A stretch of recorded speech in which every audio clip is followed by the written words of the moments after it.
Anyone who has had a phone has had one crazy wrong number story, and I'm no different. When I was 12, I had gotten a call from a number that I didn't recognize during my school lunch period. I decided not to answer it because I didn't recognize the number and I had assumed it was spam. But the next day, the same number called me again and I started questioning whether I knew the person. I checked my voicemail and I had realized that they had left me 2 voicemails and the caller ID was from an attorney's office. By this point, I was really confused. I was like, why am I getting voicemails from an attorney's office? And I checked the voicemails and realized they were trying to get a girl named Jessica to schedule a court date. My little 12-year-old brain was very confused and decided the best course of action was to tell my parents. I told my parents about the calls and I showed them the voicemails and my mom decided that she was going to look up the number. My mom looked up the number and realized that the number was from an attorney's office 4 states away from where we lived. This situation was just getting weirder and weirder. 1. Who is Jessica? 2. Why are they calling someone who lives 4 states away?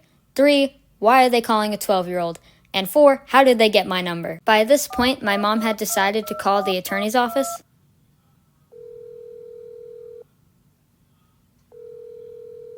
Hello, this is Random Attorney's Office. How can I help you? Hi, my daughter has been receiving calls from this number, and I really do not think you got the right person. I really don't know who you've been intending to call, but you've been calling a girl who lives 4 states away from you and is 12, so I really think you got the wrong number. Okay, I'm going to transfer you to my boss. I'm sorry, who is this? Hi, my 12-year-old daughter has been receiving calls from this number, and they keep leaving her voicemails calling her Jessica and asking her to schedule a court date. Yeah, I'm gonna assume she's not Jessica. Yeah, we also live 4 states away, so I really do not think she could be Jessica. Okay, please give me a minute. Go find Jessica Cornell. Disclaimer, that was not her name. I don't want to get in trouble. So, will this be the last time you contact my daughter? Yeah, probably. And we all lived happily ever after, the end. Wait, that isn't what happened? They did call me again? Oh my gosh, who would have guessed that?